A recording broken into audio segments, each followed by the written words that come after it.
Salut tout le monde et bienvenue dans cette nouvelle analyse. Aujourd'hui, on s'attaque à du lourd. On va plonger dans un récit littéralement explosif. Un de ceux où la frontière entre la guerre des gangs et la quête de rédemption vole complètement en éclats. Tout démarre sur les chapeaux de roue, avec un événement d'une brutalité inouïe qui, du jour au lendemain, paralyse une ville entière.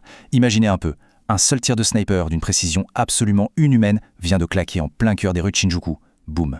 Dès les premières secondes, le ton est donné. On n'est pas là pour rigoler. On entre de plein pied dans une intrigue ultra complexe qui va nous parler de loyauté, du poids de la mémoire et de survie à l'état pur. Ce qui nous amène à la grande question qui déclenche absolument tout. Comment un unique tir de sniper peut-il faire basculer tout un quartier dans une guerre totale ? Eh bien c'est simple, ce n'est pas n'importe quelle cible. On parle ici de l'assassinat spectaculaire de Monsieur Lee, le grand parrain en personne de la redoutable organisation Zhengdao Hui. Et là, l'ambiance vire immédiatement au thriller ultra tendu.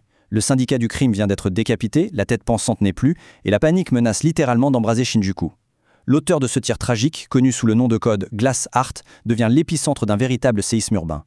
On passe à notre première grande partie, le chaos à Shinjuku et l'assassinat. Ok, plongeons-nous là-dedans. Les forces en présence, c'est un vrai casse-tête politique mafieux. Dès que la nouvelle de l'assassinat tombe, c'est le bain de sang immédiat. Le commandant Zhang prend illico le contrôle de la mafia avec une seule mission en tête, traquer et abattre leur ancienne protégée, Glass Heart, avant qu'elle ne mette la ville à feu et à sang. De son côté, Miki réussit in extremis à alerter Ryo Saeba, et notre nettoyeur de légende tombe un peu des nues en découvrant que son nouvel ennemi mortel, eh bien c'est une jeune femme redoutable. À partir de là, le quartier de Kabukicho est placé en état de siège permanent. Pour garantir le secret médical de leur leader et s'offrir un permis de chasser tacite, la mafia taïwanaise signe un pacte complètement glauque avec la police locale. Une omerta forcée qui laisse le champ libre aux unités de choc de la triade, comme le brutal Dragon Bleu ou la très secrète Tortue Noire, pour tisser leur toile en pleine ville. Ce qui nous mène tout droit à notre deuxième chapitre, qui est sans doute le cœur émotionnel du récit, le secret du cœur, ou l'âme de Kaori. On fait une petite pause dans l'action frénétique pour se poser au Katsai. Là, Ryo est frappé par un souvenir d'une ironie tellement cruelle que ça en donne des frissons. Vous vous rappelez du jour où il avait filé, presque en blaguant, sa propre carte de donneur d'organes à Kaori ? Eh bien aujourd'hui, par un coup du sort inimaginable, le cœur de Kaori bat littéralement à l'intérieur de la poitrine de cette jeune tueuse en fuite. C'est ici qu'on assiste à un contraste absolument saisissant chez Glass Heart. Elle est en plein cauchemar intérieur. D'un côté, on a la machine à tuer, le résultat terrifiant d'années de torture et de conditionnement impitoyables.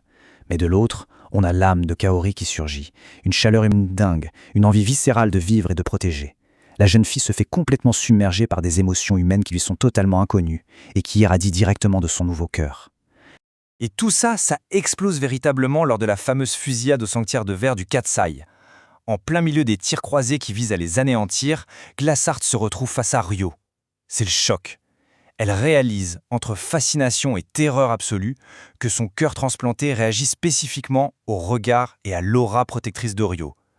Tout son corps tremble face à cette sensation inédite. Un cœur qui bat la chamade. C'est l'âme de Kaori en personne qui s'exprime et se révèle à travers la tueuse. Allez, on enchaîne avec la troisième partie, la tragédie des frères Lee et les liens du sang.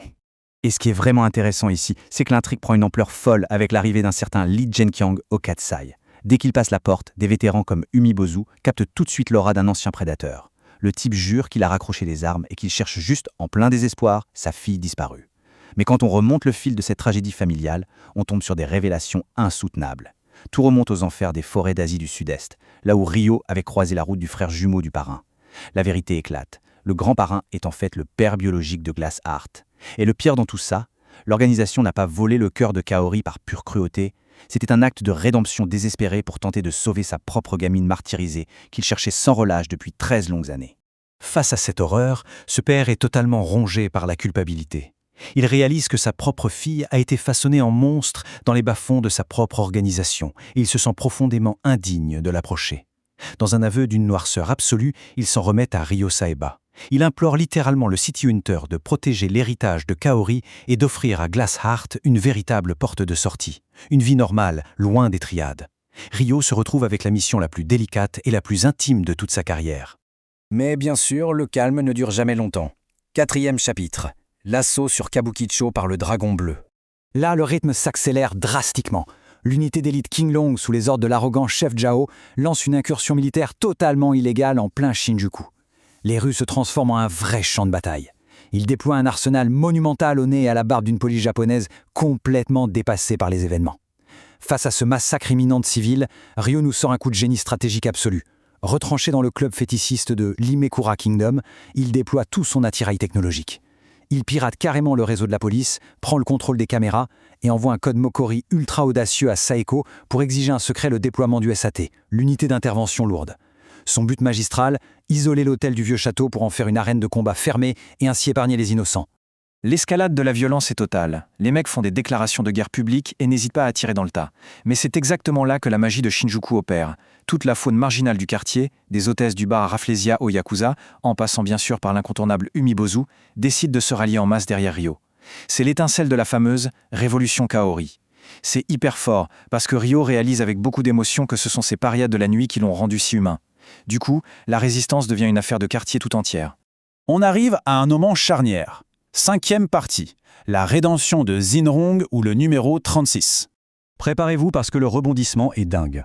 Shin-Hong, cet ancien compagnon d'armes que Glassheart croyait dur comme fer avoir assassiné, revient littéralement d'entre les morts après un passage direct par la morgue. Il confronte son passé et fait irruption sur le champ de bataille, balayant au passage toutes les certitudes de l'organisation. Ce retour miraculeux nous jette en pleine face la vérité sur le secret le plus atroce de la mafia, l'ultime test. Ce n'était pas juste un examen de compétences. C'était un mécanisme de torture psychologique forçant deux êtres qui s'aimaient à s'entretuer. L'objectif était de purger toute trace d'humanité. Mais surprise, l'humanité a résisté. Glassheart avait en réalité retenu son coup fatal à l'ultime milliseconde, sauvant la vie de Shin-Hong tout en portant seul une culpabilité écrasante. Foudroyé de gratitude, Shin-Hong fait alors le serment absolu de consacrer chaque seconde de son existence à protéger Glassheart. C'est beau, mais le répit est de courte durée. L'informateur Mojiyama lâche une bombe monumentale. Shin-Hong n'est pas un simple soldat de base. Il s'avère être le fils disparu du grand parrain Lee Daren en personne. Accusé à tort d'avoir assassiné le jumeau de Lee, ce jeune homme est en réalité l'héritier légitime d'un empire mafieux en pleine phase d'autodestruction. La tension monte jusqu'à une explosion colossale orchestrée par le City Hunter lui-même. Et là, l'efficacité de Ryo est juste terrifiante. Il parvient à réduire l'escouade d'élite du Dragon Bleu, pourtant surarmée, à seulement 9 pauvres rescapés. 9 survivants sur toute l'unité, c'est dingue.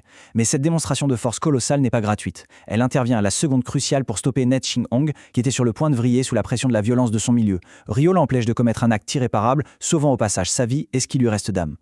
Avant-dernière ligne droite, avec le chapitre 6, la naissance de Xiang Ying, et le véritable nom. Et ça illustre brillamment la suite, car le chaos retombe aussi brusquement qu'il a commencé.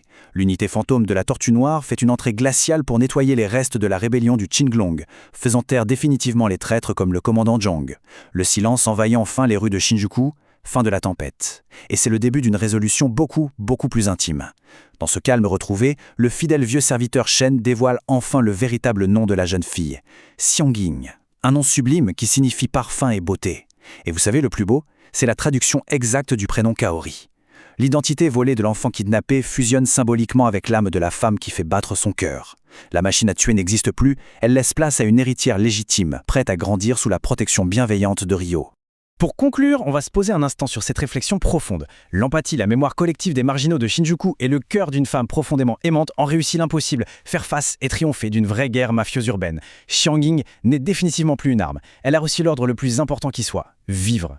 Ce récit, c'est une claque qui nous rappelle que même au cœur des ténèbres absolues et de la violence la plus brute, l'humanité trouve toujours une faille pour repousser. C'est le triomphe de la vie sur l'oubli. Mais après tout ce tumulte, une ultime question reste en suspens. L'âme d'une ville tout entière peut-elle véritablement guérir à tout jamais l'arme la plus mortelle d'un syndicat du crime? Je vous laisse méditer là-dessus.